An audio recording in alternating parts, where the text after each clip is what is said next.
আসলে আমরা নাটক, সিনেমা ইত্যাদি বিভিন্ন এটার মধ্যে আমরা লাইক, কমেন্ট করে আমাদের আমরা আমরা যাকে সাপোর্ট করছি, আমি তাকে সমর্থন করছি। সেটা আপনি কাল কিয়ামতের দিবসে আপনি আমার কি হবে? সাথী হবে।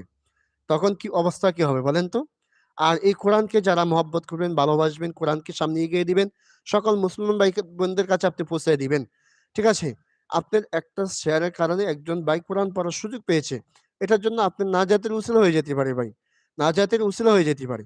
এজন্য আমরা কোরআন যতগুলা লাইভ আছে, কোরআনের ভিডিও আছে, এইগুলো আমরা সামনে এগিয়ে দিব যেন মানুষ গুনার কাছ থেকে বাঁচিয়ে থাকতে পারে। কি বলেন ভাই বোনেরা?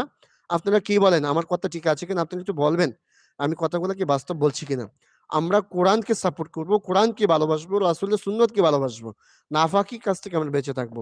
আজকে অনেক যুবক আছে এই নাফাকি দেখে, নাটক, সিনেমা ইত্যাদি দেখে আজকে খারাপ হয়ে যাচ্ছে। তাদের কাছে আপনি কোরআনটা পৌঁছিয়ে দিন। তাদের কাছে আপনি কোরআনটা পৌঁছিয়ে দিন। দেখবেন আজ না হয় কাল ঠিক এই কোরআনের ভক্ত হয়ে, কোরআনের প্রেমিক হয়ে গেছে ইনশাআল্লাহ।